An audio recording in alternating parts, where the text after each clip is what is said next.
بسم اللہ الرحمن الرحیم۔ اللہ کے بابرکت نام سے شروع جو بڑا مہربان نہایت رحم کرنے والا ہے۔ داستان دو فرشتوں کی جو شہر میں انسانی شکل میں رہتے تھے۔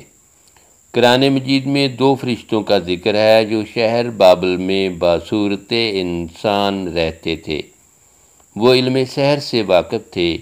جو کوئی سحر سیکھنے کا طالب ان کے پاس جاتا، اول تو وہ اس کو منع کرتے کہ اس میں ایمان جانے کا خطرہ ہے۔ اس پر بھی اگر وہ باز نہ آتا تو اس کو سکھا دیتے۔ اللہ تعالیٰ کو ان کے ذریعے بندوں کی آزمائش منظور تھی، جیسے کہ خوبصورت انسانی شکل میں فرشتوں کے ذریعے اللہ تعالیٰ نے قوم لوط کو آزمایا تھا۔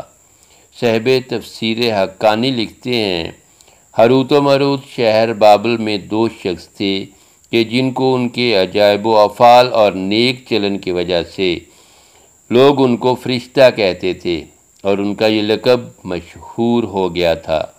یہ دو شخص اس فن میں واقف تھے مگر اس کو برا سمجھتے تھے، یہاں تک کہ جو شخص ان کے پاس سیکھنے آتا اسے یہ کہہ دیتے تھے کہ بھائی خدا نے یہ علم ہم کو تمہاری آزمائش کے لیے دیا ہے، اس کو نہ سیکھو ورنہ ایمان جاتا رہے گا۔ دنیا میں چند عوامل کو ایک فتنہ قرار دیا گیا ہے، ان میں سے ایک عورت بھی ہے۔ ان فرشتوں کی آزمائش بھی ایک عورت کے ساتھ ہوئی۔ واقعہ کچھ یوں ہے، مسند احمد اور تفسیر نعیمی وغیرہ کی بعض روایات بیان کرتی ہیں کہ حضرت ادریس علیہ السلام کے زمانے میں ایک مرتبہ فرشتوں نے بنی آدم پر اعتراض کیا کہ یہ نہایت بدکار ہیں، ان کی جگہ ہمیں زمین پر حکومت دی جائے۔ اس پر رب کریم نے انہیں کہا کہ انسانوں کو غصے اور شہوت کی جو کمزوریاں دی گئی ہیں وہ تمہیں دی جائیں تو تم بھی گناہ کرو گے۔ فرشتے کہنے لگے کہ ہم تو گناہ کے پاس بھی نہ جائیں گے۔ فیصلہ یہ ہوا کہ فرشتوں کی اس جماعت کے دو اعلیٰ درجے کے پرہیزگار فرشتے چن کر انہیں یہ دو انسانی کمزوریاں دی جائیں اور زمین پر اتار دیا جائے۔ یوں ہاروت و ماروت کو شہر بابل میں اتار دیا گیا۔ بابل کے لوگ ان کے پاس آتے اور ان سے جادو سیکھنے کی خواہش کرتے۔ یہ لوگوں کو خوب خبردار کر دیتے کہ جادو بڑا گناہ ہے اور سیکھ کر تم جہنم میں جاؤ گے۔ جو لوگ پھر بھی اصرار کرتے یہ انہیں سکھا دیتے۔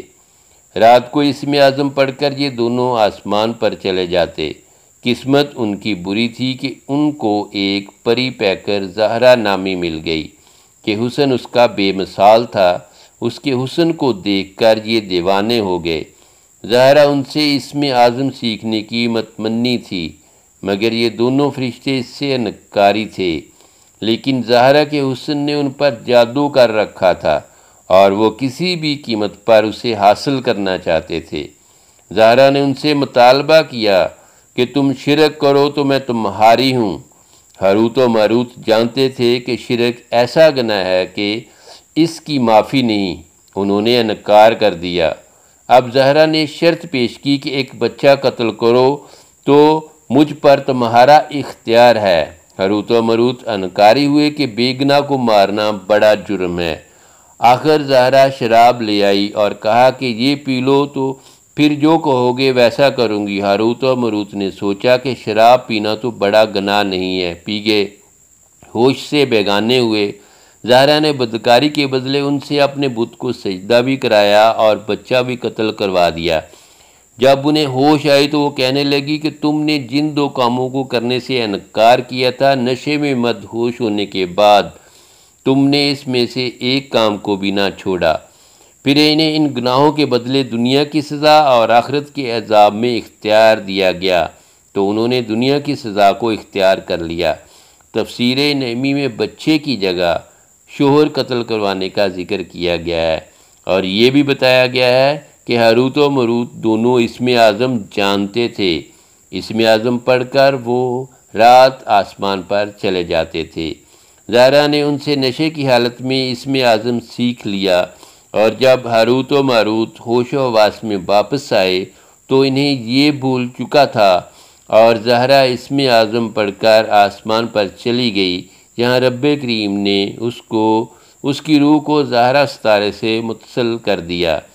تفسیر نعیمی میں لکھا ہے کہ ہاروت و ماروت کو بطور سزا جنزیروں میں جکڑ کر چاہا بابل میں الٹا لٹکا دیا گیا۔